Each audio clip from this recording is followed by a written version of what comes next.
Vous informer au quotidien, c'est notre devoir. Chercher l'information pour vous, c'est notre passion. Madame, Monsieur, bonjour ou bonsoir. Ça dépend de l'heure à laquelle vous nous suivez, de partout le monde entier. Bienvenue dans votre émission.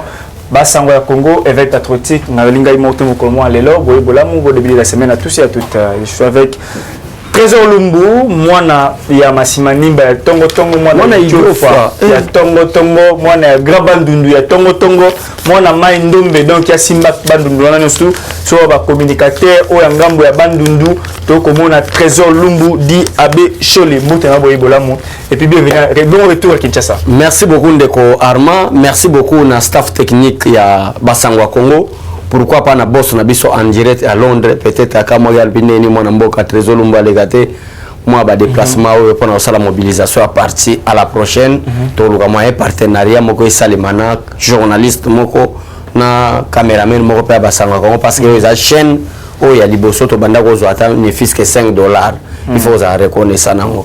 Donc merci tous à retour toujours na communication pour na ko travail musala ya mboka tout le botondi mwana mboka to directement actualité politique ya mboka na biso président Fachi ya président Félix Tshisekedi Tshilombo oli mokonzi ya mboka asali voyage na ye akei na Arabie Émirats Arabes Unis koto akei kokutana na prince bon les noms m'échappent un peu je peux pas les courta akoma moto il a totanyo aner mabe dans malamu mingi te bakutani basololi alors ba promettre ko investir $1 milliard américains.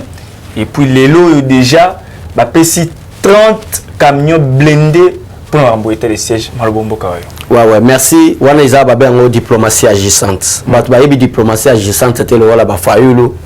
Musana bango ko critiquer na ba communicateur na ba éviter pourquoi la diplomatie. Ba éviter pourquoi la politique de bon voisinage. Ba comprendre raté. Ba so la politique à haine.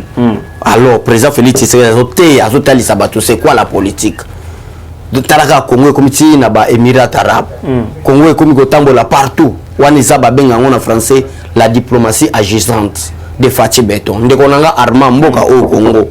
Surtout zako kende liboso te zapona ba occidentaux. Et le président Félix Tshisekedi a côté ma occidentaux te na brutalité. Ndenge Laurent Désiré Kabila telemela kibango. Tout président africain telemela occidentaux. Hollande bato ba mela diamba te na ba TV balega. Il parle de n'importe quoi. Tout président tellement pour télémer la occidentaux, il faut se préparer comme Kadhafi. Ko yiba intelligence na bango. Ko tinda bato no ba comprendre bazako sana ndenge nini. O moni que comme ya Sidi no télémer la bango. Maintenant président Félix Tshisekedi na monoko na biso ban balbazo leba. Aleba bango. Na Portugal biso to ba mikolo Portugal les corbeaux les renards comment flatter. Mais ba français na ba belge comprendre mikolo ba ko bi tia pression na seni élection. Jamais comment on a pu pays africain zo ba français élection. On a pays américain. Non. C'est bateau ba memel biso guerre ya ba ADF, bateau ba créer biso ba ADF, bateau ba créer biso insécurité, bateau ba lingité opération gagnant au président Félix Tshisekedi a proposé na ba pays nyons. Vous gagnez, les peuples aussi gagnent. Bango ba lingi ba banda ko zo ba bien na biso d'une manière illégale. Ba créer ba ADF mo ndeko na nazalaki na Goma. Nazalaki na Goma na biso insécurité na Goma ezala raté. Ce ba peso musala na Goma qui travaille kuna na Kinshasa olinga Goma. Des belles maisons ba na kotonga. Ba balabala qui toko bazo bongisa. Donc on nyima ko tout péter mais bizarrement pour oleka otika Goma obana sala ko la côté ya Nirangongo et sala kikuna. Nirangongo wana ezaki déjà na kati ya parc à Virunga. To komiti wana to na ba image. Et sécurité ezaka na parc à Virunga. Tu sais pourquoi? Parce que patron ya parc à Virunga za belge. Mukonzi à part de Virunga wana aza belge ezabor na bango bakoko na bango batige na bango na mabela ba congolais ke wana bor na bango alors pour na ko bangisa ba régime en place il faut créer une sécurité ndeko nanga so ke na parc à Virunga wana okoti ko zwa jamais espace ke okota na parc à Virunga oyeba tozana ba bonobo combien wa ba gori non ba koyebi so ko na sécurité et bazana ba militaire propre ya bango qui ne dépend pas des forces armées congolaises. Comment tu regrettes? Qui ne dépend pas des forces armées congolaises, il y a bango.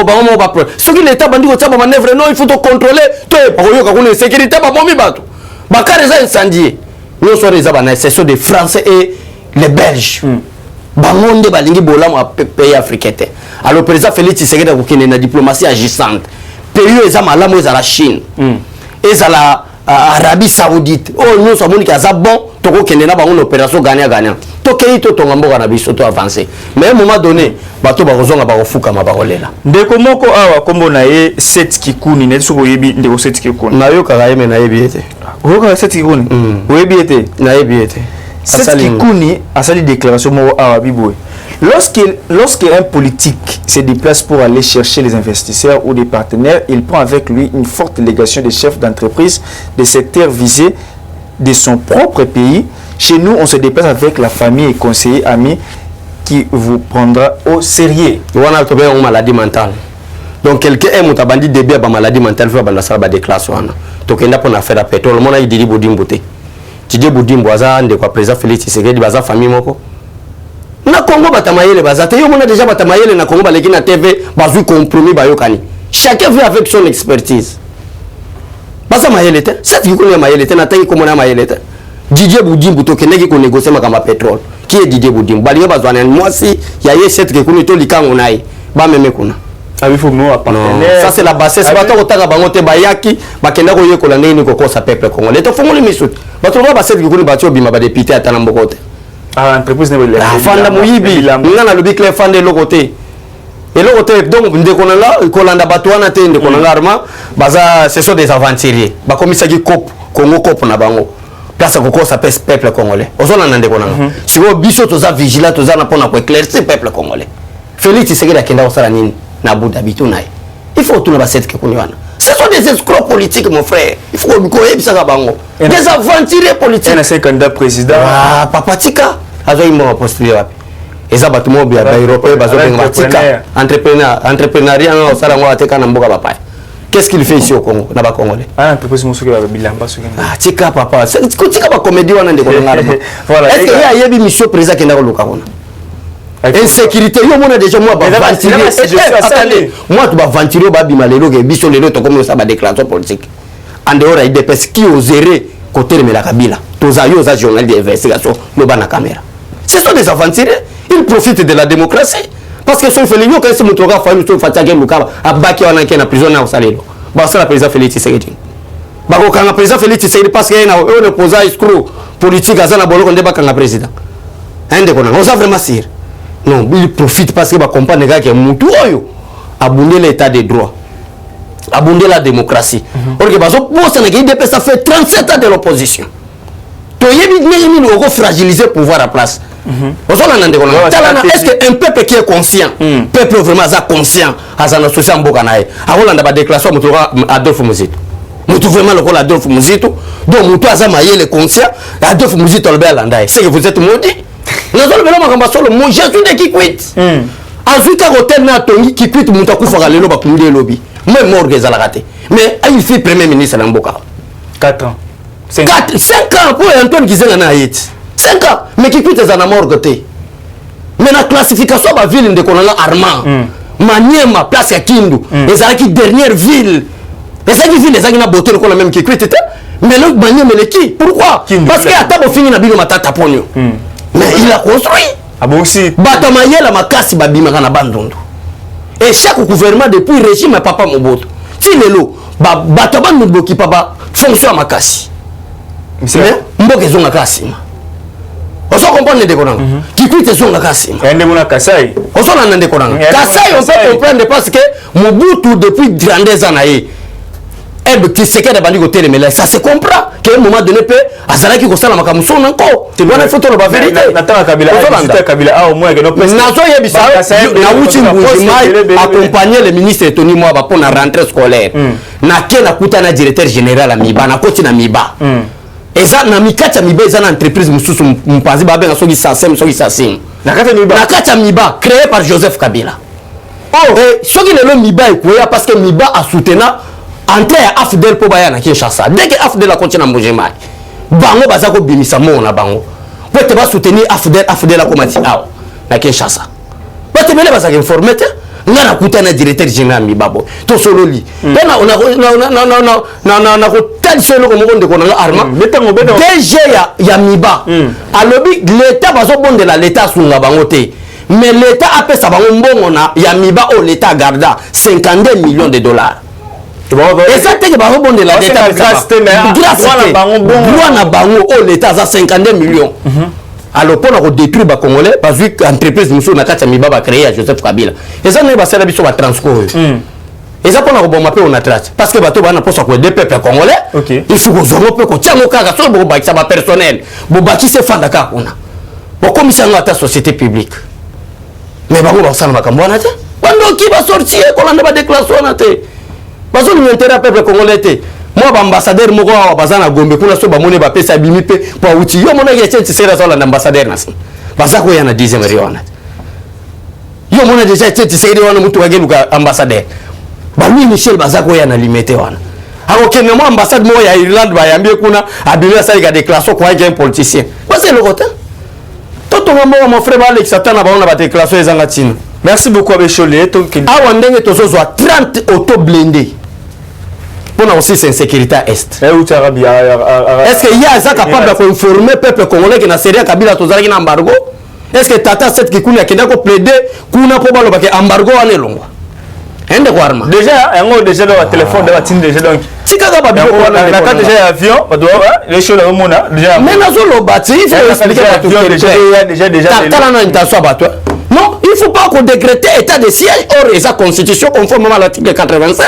Il faut que de tout ça la marche yo ça la marche. C'est lui qui fait la paix prépare la guerre. Il faut se préparer en guerre pour trouver la paix à l'est. Et guerre à moto kene ngwana. C'est le moka. Tala mabamagui ni sala mande konanga arma. Ganga zala journaliste tika bato ba posa que journaliste azala au milieu du village za lokuta les journalistes restent à côté de la vérité ça c'est à côté à peuple oh je suis au milieu du village même Dieu n'a jamais été au milieu Dieu reste à côté de la vérité côté à peuple côté à vérité côté à peuple to ngambo peuple ndeko Chole to côté dikali excusez-moi ça lumbu to le solo ya meeting ya la muka plein à craquer plein Sainte-Thérèse tombé bakanisa ki lokola ke président Bosoba yekunda ndenge saki plein na salle municipale bakanisa lokola Gentil Belera ye to bali kama Gentil Ngobela sima question ko seka Gentil Ngobela to bali Gentil Ngobela sima plein à craquer c'est Gentil Ngobela yaki a ko décourager peuple ba na changu ba ye ba tondi si s'intéresse wana baliza ba sa ko botala ngo plein à craquer. D'abord, l'impression par rapport à peu au monde qui a resté ma fallu asila mais asila té. Té, ozomona lelo Congo ezana posa makambo belé. Congo ezana posa gratuité enseignement. Congo azana posa assurance santé. Congo azana posa batongole banzela. Congo azana posa ali ya kurana maizala be. Congo azana posa ba discours pamba na té mon frère. Tokola. Plein lokoni. Plein lokoni ni. Ende kona to plein lokoni. To na posa bato mitu ezo sala bien. Pour te batonga mboka. Bata wana na zana tango fuya wa tena bado beta lisolo Martin Fayulu c'est mon collègue nga mutali boso na Matissa par Fayulu na parlement de Bodizem il demandait tout le monde tango baso sala rassemblement bango nyoso na ba vina nga ba comme président assemblée provinciale ya ba Congo comme on est na vina biso ya mutaba Congo nani ya boso ko Jean-Claude Vemba baso ya wana même na moment rassemblement avec Tshisekedi wa Mulumba ya place bango ba ya mona sala meeting ezana parlement de Bo ozona nande ko ngawe mwana zolo ba makambo eza vrai nazo kosa yote tika makambo tika ve Martin Fayulu hakenda luka makambo osala yo ozolo baka plein ozo journaliste nazo critiquer otende ko nga quel est le message que Martin Fayulu a donné nga impression de propos à tene wana il faut pas parler le message vous voyez que Martin Fayulu si là Martin Fayulu asila parce que ça a l'état vitesse asila la bensi population ba hier on se dit plein bensi population pour donner un répondre positivement bon peuple a répondre positivement voilà message ni na pesa voilà liboso lobi que non escroquerie et taxe ram o ezali complet Tshisekedi donc si obengi bato pour na makamba ram mais oui ram c'est escroquerie non mais ram quand même donc si Martin Fayulu moi je pensais que Goye Bisanga maman donne 1000 francs attendez d'abord moi je pensais que Goye Bisanga que Martin Fayulu bandaki na makambo ya vérité des îles non ake vérité de vie ne soki wapi ayaki na makambo ba réforme institutionnelle makambo ba réforme esuki wapi ayaki na plan dialogue mbala moko nyoso wana ça c'est manque à constance ya wana bi quel est le message azo zanga eloka koloba ram escroquerie ram ba congolais chaque jour kambara congolais soutenir président Fatih Beton c'est l'envoyé de Dieu il n'a pas un mandat il a une mission c'est de sauver le Congo kobimisa Congo na maboka ba détracteurs des volets des escrocs politiques o azotangela ba kombo wana ozolanda peuple congolais Congo ezwa valeur lelo biso tozwi valeur Ivoirien bazotosa biso Camerounais bazotosa biso mboka oyo na mécanicien comme chef de l'État mais na mona intellectuel congolais parce que moi Joseph Kabila président je ne peux pas travailler avec Kabila président on a travaillé dans le gouvernement na travailler peut-être toyebani bien mais intellectuel congolais babo chab baba nani bato mayena obino boyebi bakoma kolanda Kabila babenge PV mais bako bota Kabila za mwana pas na bango Martin Fayulu atikela biso mais gestion totale mais ti lelo balega na TV Kabila et vous parlez que Kabila a respecté la constitution mais la gratuité là c'est constitutionnel. Président Félix Tshisekedi a osé même tout le gratuité mais Kabila n'a même pas osé. Yo mona moi intellectuel ozo le kaomba set kikuni badani ba Fayulu basala ba déclaration. Et quand les chefs de l'État lui-même comme exemple violent la constitution, est-ce que vous connaissez la conséquence? Martin Fayulu était des sièges un fois Fayulu était autant pour la première fois que chaque jour balongo. J'ai abina asa la danse. Ah aussi balongo était des sièges. Atigate omona bandoki wana bato balia kandena makamba insécurité ba Fayulu wana. Bandoki parce que mission état de siège ezani. To wuti na régime ya Kabila pendant 18 ans. Ba résolution ni Kabila azwaki pour qu'il y ait la paix là-bas. Ba maman na biso violé. Bande on a biso ti. Ça continue. Non, c'est ils ne sont continuer. Non, viol. Quand il y a mortalité ça le la tendance ezaki pas Kabila. Tozala ko assumer, tozala ko kende na paix petit à petit il y aura la paix totale. Donc c'est toujours quand on va à défaut toujours récupérer ma arme. Bozo mon ami tout à fait. Voilà. D'ailleurs peut-être aux informés. Hier ba uti ozo ba Rwandais. Oya uti ko bombarder militaire na biso alinya kima. Minute on so biso Rwandais wana za na kata Lubumbashi. Et le Kasseri aussi est arrêté hein. Ah ndeko na tout le baba kambo za vrai. Tout le baba kambo za le kutate na yebi bien que ba politicien balanda ba intérêt. Mais intérêt au détriment peuple congolais. Tout à fait. Ozo na ndeko na ko to bomambo pour l'intérêt na comme ministre. Ozolanda wana ba politicien ba administration civile non atika lokuta wana nde bato ba liaka na simasi ya insécurité et yoko comprendre bandoki ya Congo bango yeyo parce que mission constitutionnelle donnée au chef de l'État congolais pour décréter un décret est définie par la constitution mais il y a des cas parce que l'une des solutions pour trouver la paix constitutionnelle c'est l'état de siège aussi et ça est le comment innové ou créé par Fatité c'est constitutionnel ndeko Armand. Il faut expliquer à tout makambo ya zo ebisa wana que tozonga na nini oyo mais yende mutaza violer yende mutaza violer c'est la constitution qui donne le plein pouvoir au chef de l'État congolais. Moi je ne parle pas du chef de l'État en tant que Fatih, même toi tu peux être chef de l'État congolais mais la constitution vous donne la possibilité pour trouver la paix là l'état de siège est l'une des solutions. Alors il y a linga expliquer batoni alors place ngana yebiso mon frère kozala batoté ce sont des voleurs. Baza miyibi nazoloba baza miyibi babomi mboka na 32 ans mobutu mboka kufi ba papa na biso basepelaka 5 ans ya papa Kasavo après c'est malheur délige mais Laurent Désiré Kabila quand même c'est quelque chose na boy natanga papa Laurent Désiré Kabila que son même repose en paix to sur la magama mboka c'est ka eta na yeleka bande ko bana limboko eza bina obi choli tu sais ma Fayulu là alobi le 16 le vendredi à la marche abi marche moko nous sommes marche les années pour aller où pour faire politisation à Séné ozomona marche na ye ozomona ndeko tokende na dépolitisation oya zoloba na ebité c'est que Martin Fayulu ebi mode dépolitisation de la niveau des rois biso na ba Fayulu tokende na Sun City parce qu'auparavant il n'y avait pas des élections au Congo ozomona ndeko na tokende na Sun City wana Jean-Pierre Bemba za rebelle na ebi oya mala Azarias Robert wa rebelle imaginez-vous Robert wa représentant Betidja Rwandais bakamita tu ba rebelle. Qu'est-ce que nous devons faire? Plein bimi et pas encore no Etienne Tshisekedi wa Moloba. Akiti na Congrès américain. Akiti na Parlement européen. Makambo bozo sala bo sangisa biso to ke Sun City. T'as la place Seigneur Botami na Sun City. T'as la place constitution en organisant les élections, première élection, deuxième élection et outi na Sun City. Na ba Martin Fayulu était là. Toute classe politique congolaise nous c'est ça y compris la société civile. OK. Toke to yoka to sala ndegeni. To lobiki na Congo to yoka na kate. Si vous avez dit que c'est un département ou un ministère intérieur, vous avez dit que c'est un pouvoir à diaboliser. Nous sommes pas fait yokani. Et que nous sommes la place na SBO, nous avons Arma, bande konanga Ransi, nous avons Josso Bozana Sima, peuple Zolanda biso, place biso to le batebele bazangi maele na Congo. Parce que jusqu'à présent, il n'y a pas le pouvoir du président Félix Tshisekedi en choisissant le président de la CENI. C'est au niveau des confessions religieuses. Mais pourquoi ça bien de politisation? Raison ni ne pousser Martin Fayulu ben de membre ou soit ça comprendre ba moi français composition à CENI et go outa na ba confession religieux à ce stade que nous sommes même assemblée nationale ça na pouvoir té assemblée nationale ça c'est un rapport il y a ba confession religieuse et comme elle est na table nda traiter yango et ba to bazo empêcher assemblée nationale ba sala musala et ça n'inde ba confession religieuse. Est-ce que Félix Tshisekedi a ici ba confession religieuse que c'est moi le garant de la nation? Oui, c'est lui le garant de la nation, l'arbitre de bon fonctionnement régulier des institutions. Mais à ce stade, le président de la République, en tant qu'arbitre de bon fonctionnement régulier des institutions, ne peut pas trancher. Parce que la Sénéco ou les confessions religieuses ne sont pas des institutions de la République démocratique du Congo. Il est arbitré à cause de nos institutions qui sont définies par la Constitution à son article 68. Nous sommes l'équipe Martin Falbaro dirige ta communauté. Bassesse politique, bassesse intellectuelle. Parce que Fatia imposé, donc il est aux ongles. Et c'est nani c'est un coup audience c'est pas chef de l'État sola au cas d'Imali candidat sola candidat prévoir. Moi bakoko nanga basaki ba chrétien catholique. Ozona nande konanga nazana tanko finga ba évêque te. Ata bazo sala makambo nzamba ya sepela nango te. Mais nazana tanko finga te.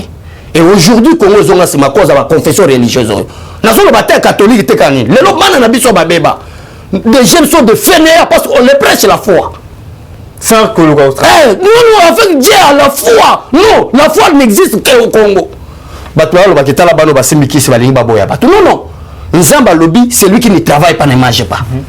D'abord, avant la foi, il faut travailler. En travaillant, on met une foi dans Moussala et Dieu va bénir. Parce que nous croyons qu'il y a un Dieu qui existe. Les précieux trésors de l'homme, c'est son activité. Voilà. Dans la Bible. Mais t'as la lobby, c'est éviter ma constatation. Il faut avoir la foi en Dieu. Les dieux qui appellent des choses qui n'existent pas en existence, ça ce sont des pensées des confessions religieuses congolaises. C'est on va détruire le peuple congolais. Tu presque des mois. Tu as imaginé, il faut baigner un consensus.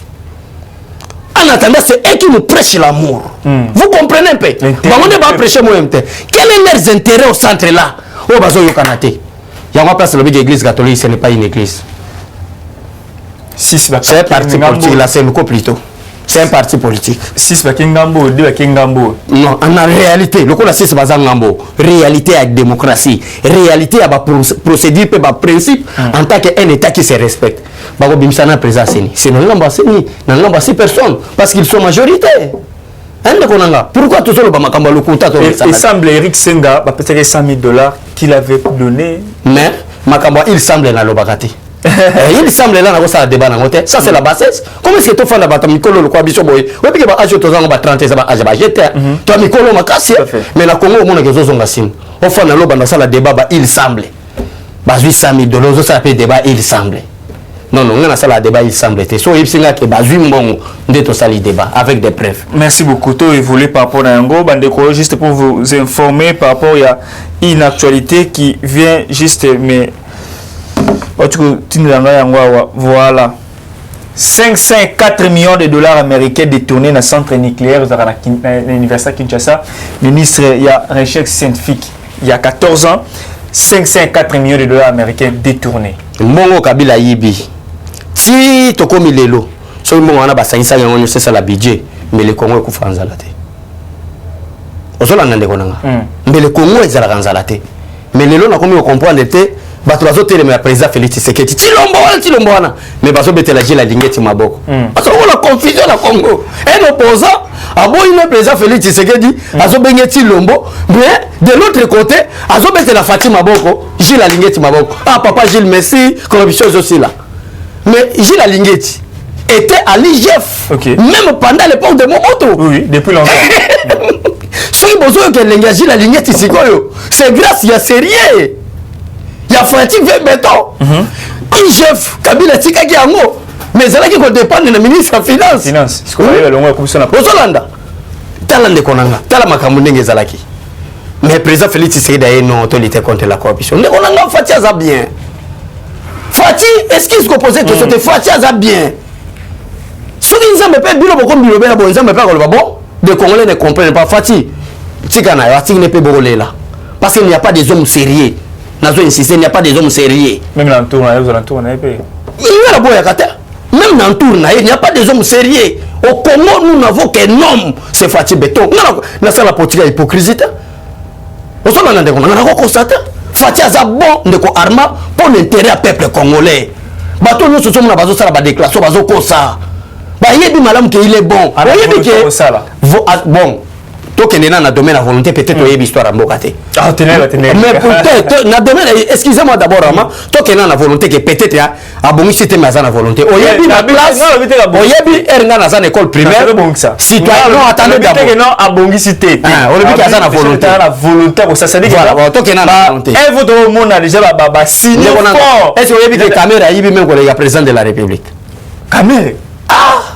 Est-ce oyebi que Richard Mangenzi Muyeji tant que gouverneur na Lualaba azo yiba mbongo le même président de la République Richard Mangenzi Muyeji oh ya mbo Congo e bongisi batebele mais Fatia ça plus loin asa musika abeta bango bor mo que je ne peux pas finir le passé balala bapongi so il Fatia na pouvoir le gars na finir le passé mais les bateaux nyonso bakima kima Fatia gérer bango bien lelo bateau na nyonso bafuta mbongo ba Congo le kanga dato na ebisa bateau nyonso ba yiba mbongo Congo bafuta yango. Donc, on a expliqué dans notre volonté politique. Oyo ne obimisa wana. Nazana mesenanga mo école primaire, tala na deuxième primaire, to ke ne ba troisième primaire, on que histoire wanti le loisa. Ai so bisorbi to yokola, wana ba goma kutu solo kutu peut-être mona bango. To zana ba lac kivu, da seconde zana ba pétrole, ba gaz. Wana to ba na mikene école primaire. Mais to zo mona ngoto to yoka na ba histoire. Mais ni ça parce que souffrance Congo bandi le lote. Imaginez-vous, j'ai 35 ans aujourd'hui. Imaginez-vous, na deuxième primaire, combien d'années déjà passées? Mais nous sommes Congo za na kacha souffrance. Nous sommes si to comme na âge Congo za na kacha souffrance de konanga. Na pe exemple mususu. Et la reconstruction. De konanga. Et la destruction. Et loko ezwaka tamuke ezala la destruction. Même bureau biso tozui. So to bige to buka en 2010 et ko na ngone so na mabe. Mais so ba pesi biso ata mbonga to tongo ba to le fane zonga boy. Et ezwa biso ta. Mais imaginez-vous destruction à Congo bandi depuis 1965. Congo est déjà dans la destruction. Et le Congo n'était pas considéré même comme un État. N'a pas qu'à conseil des nations Congo a participé sauté. Un pays oublié. Mais pas ma voisin. Rwanda est le conseil de sécurité. Mais le Congo est banni aux hommes souffrent. C'est ça qu'on appelle la volonté politique. Ça c'est premièrement. Deuxièmement, la volonté politique. La histoire n'a pas ça. Donc, les hôtels, c'est que Congo est un agneau, Congo est un agneau. Mais nous manque à volonté politique. Nous avons les quotas, les diamants, sol, sous-sol, comme ça, tout, Zamba, Maï, tout. Mais pourquoi Congo est bon gâté? Nous sommes là, c'est manque à volonté politique. Mais ne fût-ce qu'à cause de la volonté politique. Oh, yo, moko bénissi. Mais soutenons Fatih. Sauf que Boya, vous aurez la bise dans beaucoup. Fimbu. Pamakambo mate fa la bimission na kabila za Fimbu. Ake boloko. Tout nos frères Ndiongo. Chef de l'État, garant de la nation. Oui, si vous avez un problème, on doit mailler les oiseaux. Combien de placebo? Patin. Il ne dirige pas. C'est l'autre là qui dirige. L'Ilinga-Pam. Ce qui n'a pas Kabila Rozoa. Fimbu. Papa, biso to sali ba marché. Bate o bazana na expérience ka 2 ans. Tout bazo lemba déjà violé. Biso to so ke ndoko kima na Monisco. Au moins, militaire à Monisco, colonel major Numbi a soya wana beta gaz na présence à Monisco. Muto so ko ya wana. Est-ce que nous allons marcher? Vous allez opposition. Est-ce que Martin fait la salle dans l'opposition? Non mais c'est un démocrate, ça y est, a dit que nous à la droite que c'est. Alors ne profitez pas de cette démocratie pour parler de n'importe quoi. Tout ça n'a pas ça va valer. Tout le monde a dit que l'opposition est en Amboka. L'opposition est fouezala. Mais parlons des choses vraies. Nanga les gars, comme la 4 conférence, bientôt on lancer préparation de l'élection 2023. On va aller à l'Inglaterre pour qu'on ait bien la présidence sénité. Nous avons la présidence sénité Kadima. Merci Kadima. Nazana Taro le Bamakamana, son temps est déjà passé. Voilà. Dernier sujet, il y a quoi divers, mais dernier sujet.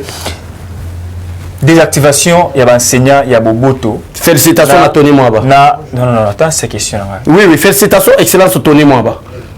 Excellence, félicitations, désactivation des enseignants. Bosangani va désactiver Bango parce que l'enseignant, c'est grève. Grève, vous garantir la constitution. Mais ça garantit la constitution. Mais il faut d'abord. Vous allez garantir même la code du travail. Oui. La grève, elle est garantie. Il a droit à Moutou. Il a droit à Moutou. Là, vous faites un mot à la momité. On aurait droit à la tant que vous avez une table à négociation. Pour négocier, par exemple, il faut 20 000. Par exemple, il faut 40 000. Il faut moquer. Puis, réunion est en continuité.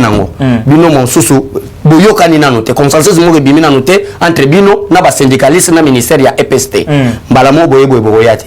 Wana exact sur droite. C'est qui te yebi droite. il faut beaucoup au terme il y a des négociations pour ça le ministère de la vérité donc grève c'est garanti récapituler qu'est-ce qui se passe entre les enseignants syndicalistes et les PPST à niveau de désactivation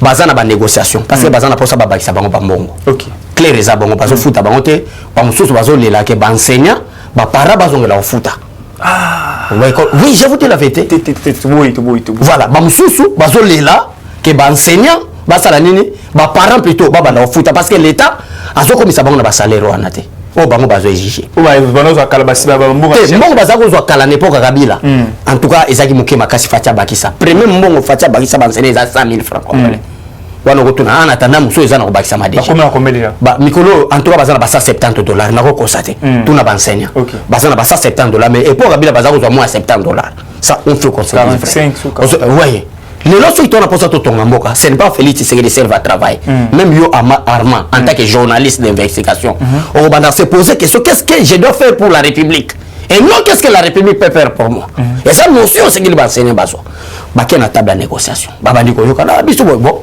ministre assuré bango na ba syndicaliste to ko bakisa moi 40,000 boko boy en attendant to bando kende molo to surtout ba tongo oh ba c'est ba yete oh et vous êtes en pleine négociation makambo bolela ngokuna bonzo compromis kuna ke ndenge to yoka ni boyete to sali déclaration parce que to zai na ba négociation na ministre EPST groupe de gens boy quand c'est master ndeko nanga excusez na terme so que enseigner ko kosa ok na ba façon ba sala ni grève wana que ça garanti par la constitution c'est que to yebi droit c'est to komi banyama tant que vous êtes en pleine négociation na zana négociation na ko so melanga lo pango mbala mo na yo fona na parquet yo linyo so kenga lo pango est-ce to komi bato to bani il faut beaucoup na terme en négociation ministre va prouver une compétence na ye on se comprend que to kenai na ba négociation il était incapable de continuer na cour et ça là ça devient garanti par la résolution nationale limité là aussi c'est les solotés du coup c'est-à-dire quoi c'est quelques prêtres évêques de l'église catholique qui sont complices de ça abbé alani monseigneur papa cardinal ambongo est-ce ambongo zana mo sina bana na pour preuve que bango de baza complice ça zana mo sina bana pourquoi les écoles catholiques sont très chères plus que même les autres écoles en attendant bango babota kati charge ni bazana ngopo basana bango belé wana to ke ngana no somo élémentaire parce que ngana na bana misatu fona tangisa bango so na zana ko nanga et comme le ko la coupe nanga place na boko la bana nanga mais bango bazana basité banate bazana ta ko lingate bango toute la journée c'est par la parole de Dieu en attendant l'église to ko saper ma bonze et belé mais pourquoi leurs écoles sont trop chères na mboka lokola Congo en attendant karabiso to zabana mike bazako yebisa biso ba master ba prêtre ba sunga avec des écoles très cher boy ne kona inscription qui c'est $50 avec des écoles trop cher boy ozolo ba paye na prêtre na bota kate comme si nzambe muto imposer que bota kate na ba école ba salani ba comment on ba concession école cardinal Ambongo demande lui tout cet argent là à son école Ambongo wana asala ngoni école donation chole école cardinal Malula mais vous acceptez d'être les hommes d'affaires que Coco ça va te bobo il combat au nom de Dieu. Merci beaucoup avec Chole pour la précision. Bande wana ni nawo informer bino na zu information mususu uti ko ya sikoyo Tony Mwaba ministre EPST avec face ya ba syndicaliste mokolo mo lelo donc je crois que j'irai prendre les images pour na koya ko sabino qu'est-ce qui s'est passé entre bango juste na esplanade wana ministère EPST basali wana échange mo wana na bango quelques délégations ba ya ki wana pour qui va sur la trouver image nango kala mingité awa. Merci beaucoup. Abbé Chole, tu trouves une commission mais vidéo mo autant sur internet. Et ça sonné. Un certain dimanche, donc dimanche les kilobi, vidéo mo autant sur internet na Gombe, hôtel de Beroni. Ex-inter côté Faden House voilà. Mutuka présidence et coloté ko ça en auto école. Te wana lokota. Te lokota la vidéo. Nazo biso lokota. Vidéo ezali papa. Mais la kisanga na moto, ça la moto na moto. Vidéo bele ezali bandeko, doit bona trouver vraiment ya direct au mona. Mutuka. Au moins. Oh là. Quoi plutôt quoi. C'est là. Na chao nini oyoka? Na yoka. Bandeko nazo landa vidéo, na pesa bino ensuite ezandi ni total.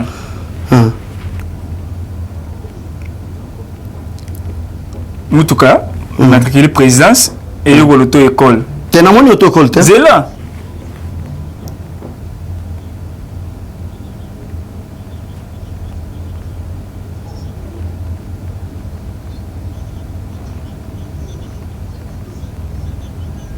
Voilà.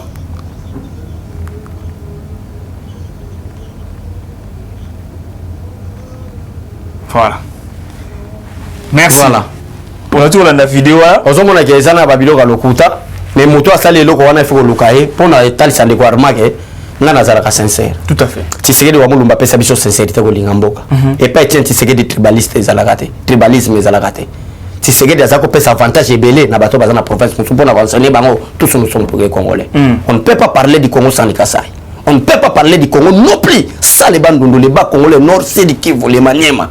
Elle est la République démocratique du Congo, c'est à cause de cette composition de 26 provinces selon la constitution actuelle. Tout à fait.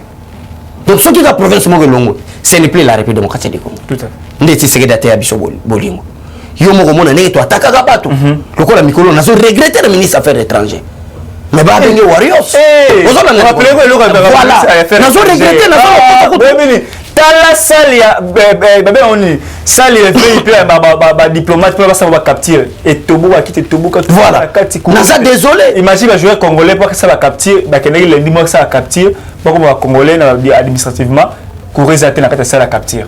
Ozola nande konanga. Pour le hôtel il s'appelle congolais biso ne toza boy. Toza lokola ba papi tambate. Toza lokola ba makolo kotambola. Te mona bango soso. Po bango ba yaki na kijalelo. Bakosa mwana bat parce que bato nyonso baza ba communicateur kabila za neki na bango batata mikolo ba fibi mwana bato ke yiba boma lelo mwana bato maya bima pamba pa bana mboga ezate bazo comprendre ndeko nanga mais biso to la communication pour l'intérêt pour informer peuple congolais réalité il y a d'autres ministres qui sont là baza incompétents et assemblée nationale à s'occuper na bango ba député ba pesa ba motion tel que ministre des affaires étrangères ministre PTNT qui va se mali ba comme ministre PTNT il faut balander malam tout à fait. Nous sommes les gens qui ont écouté, tu n'as pas la vérité. Tu as constaté que tu as dit que tu as dit matriculation de la coach à la zone de Lukai. Ça, je vous dis la vérité. Papa François Béa, Botala Makambo. Directeur du cabinet. Directeur du cabinet, du chef de l'État. Tu n'es pas la vidéo. Tu as dit que nous sommes les années. Tu as dit que maman va botter sur Internet. C'est pas sérieux. Internet, c'est mieux. Le peuple congolais au Bissot Zoloba. Et ça l'a pas cité. Erreur peut comme que mutu pour mutu quand ils a président malgré les matricules attendez d'abord mutu quand ils a président de la République mais ils a présidence c'est-à-dire ba conseiller ba tamu la peine mutu quand ils a immatriculation présidentielle attendez non ne pas cette information auto c'est fausse information aussi et ça mutu quand par exemple ngana za conseiller na yeko la auto école mais na quoi na za kubima na pouvoir peut-être ba hôtel sanga nini na kukumba mais na to ni mateke za solo mais ils erreur. Oui, nous avons constaté pourquoi vous n'avez pas communiqué le Alexis légal. Atiki de l'état mobimba la hip-hop, mbalama so hip-hop, rap. Atiki tout bon rappeur. So yemba musique nae, ozo sepela. Aye on la communication. Ça c'est très dangereux. Dans la bateau nous so ba changer misala na bango. So na bango so na boloko. On va voir Jacindala. So za ine mutu mobo ke azane makamba ba inosubi na Congo. Musicien inosubi abibaka. Si vous d'accord superstar. Ou soit za ine mutu mobo ya ba musicien na ba digital na za osala. Mbele makamba pressure de comme belalité. Parce que bana maîtriser. Aïga maman abandi ofinga tala lelo aboloko abandi obenga batu boyo kelanga maka muta osunga ngazate katumbi akosa kinga osomo na makambo ndenge sala ndeko nanga donc mutu na mutu il faut sala musala nayi comédien sala ki comédie nayo danser bina danser loko afina biso na yazo bina mikolo na Saint-Thérèse vie mafa vrai danseur za loketo bien donc osomo na vraiment ya bota mana danse donc peuple congolais tous à l'ensemble tous soutenir Mboka pour être Mboka na biso kende libo. Merci beaucoup madame na meleki bino ya bino communicateur moto simbi bandunduka mi tout ça la descente kuna a ko se préparer déjà le vrai qu'il y aura candidat député. Aí ça bino clair en candidat député kuna na Idiofa a rocha libaya bande balandi les autres là qui vraiment émission équilibré et bon faut attaquer puis va communicateur ça rappelle moi bien bimisa on doit résoudre la minute ça va bien moi l'attaquer non le président c'est comme il a été école voilà a fâché le pour cette formation mais voilà et juste pour attaquer bande balandi ne expliquer tu peux expliquer et les moutons peut-être les conseillers peut-être collaborateurs peut-être dans la présidence Simon on a la présidence l'un d'eux à eux que le combat mais à profiter de cette occasion peut-être à la mutuka l'accélérer mutuka au kumba pour qu'il aille bien écouter la mutuka congolais à sensationnel à un sensationnel de à filmer à partager un peu dans nini et ça que nous mutuka président mutuka tasali mabe mutuka tasali mabe zande quoi zo filmer mais quel est l'intérêt? Il y a mis tout le monde par rapport à la mission, par rapport à l'autre, aussi l'on course, vous allez engager présidence et non. Et puis voilà, tout le monde se comprend par rapport à la situation. Il y a des la présidence, c'est communauté récoltée, c'était déjà bon côté. Il y a des gens la présidence, l'un des gens, à banane kotam bolango, koyo la mutuka, ne muta filmer, à partager à moi. Voilà, on va l'andi. Tu peux voir la souka émission de comment les lots. Désormais, je suis là disponible lundi, samedi. On est là pour vous informer. Chaque jour, vous m'avez manqué, j'étais là dans ma caméra sur sa famille. Mais auto blindé, auto blindé, déjà, auto blindé, la route, tout la photo. Donc, déjà, auto blindé, on a des connaissances, oh, qui sont américains na Mboko Nini. Irak, Tony, Mboko Bauti, qui les années. Afghanistan. Merci beaucoup, papa. Donc, Boro, les gens merci beaucoup à Gentil Fatima papa Bango. Gentil Ngobila, Marguerite Olongola micro, ndeko Joto pardon, tozo sa micro, Gentil Ngobila na makambo politique atika makambo na Fatia na bande côté. Fatia na peuple congolais, il est le garant de la nation, le président de tous les Congolais. Ozo mona ba makamso ya bimisa boto bimisa ba faire yumbi osana yumbi ba ukangayo ozo comprendre sala musalo kwa gouverneur je vais servir Fati comme fils. Il ne peut pas servir Fati, il est là pour l'intérêt des Kinois. Il doit servir les Kinois. Qui monte à attendre sali. Voilà. Atita flatterie wana. Ngana ko yate Fati anomenga bourg mais c'est na banda ça ba micro le quoi communicateur il dépêche, je vais servir Fati. Non, je vais servir le peuple na circonscription à pouvoir au Pessinga. Tout à fait. C'est clair. C'est Gentini. Na koya ko zoba image ya Yumbi na yena ngoti na Kinshasa. Keba, sala musala villa Kinshasa. Balabalo eza na compétence ya yo na pouvoir ya gouvernement provincial sala. Eza na pouvoir ya gouvernement central, pouvoir central sala. Si ka ko flatter, je suis là pour soutenir le président Fatinde. Biso to lini bateau bazo travailler pour Congo kende liboso ba dialogiste. Merci beaucoup. Là ça fatito mais qui reto bimisi ba missile non conventionnel. Ngai na zala pour encourager malamu pe ko dénoncer ma B. Gentil Ngobila sala musala ba influenceur ba Facebook ba Twitter ba nani bino pe boye ba keno tonton amana contre Gentil Ngobila te anali contre gestion toi contre personne te mais contre gestion ya mutu ko critiquer to ko encourager malamu to ko CPD to luba malamu to lobi et ma be ko dénoncer yango ne ko tambula ba communauté ba loba tout le monde nous dit ce qui est sous nous avons une équipe technique. Merci beaucoup. Bye. Eshima, votre magazine qui bat au rythme de l'actualité. Retrouvez la nouvelle édition. Exclusivité, Sakombi Molendo, le pionnier de la bancarisation. Le ministre des Affaires foncières a signé le 3 juin 2021 avec son collègue des Finances l'arrêté interministériel portant bancarisation des opérations foncières et immobilières supérieures ou égales à $10 000 américains. Une première en RDC concrétisée par celui qui fait figure de porte-étendard de la numérisation et de la sécurisation des titres fonciers. Aimé Sakombi Molendo est de plein pied dans la matérialisation de sa politique qui suit la vision du chef de l'État, Félix Antoine Tshisekedi, celle de faire du numérique un levier d'intégration, de croissance économique et de progrès social. Nation, gouvernement des warriors, bilan de gestion des 100 premiers jours du gouvernement Samalou Kondé. SONAS, le DG Lucien Boniemé Ekofo présente un bilan largement positif pour les grandes réalisations du premier semestre 2021. À lire également l'interview de Seth Kikouni portée sur les questions d'actualité. À la découverte de Tissia Mukuna, la DG de la marque La Quinoise, café planté et transformé à Kinshasa. Interview exclusive de Richard Ilunga, DG de l'ONIP, qui confirme l'identification de la population congolaise avant les élections 2023. Un an de patrouille financière, les audits de l'IGF mettent à l'écart les mandataires impliqués dans la mauvaise gestion des deniers publics grâce à Jules Alinguete, inspecteur général des finances, chef de service. Une analyse sur les coups d'État en Afrique et leurs conséquences. Retrouvez l'intégralité du magazine Eshima dans les kiosques. Eshima Magazine, un nouveau standard d'information.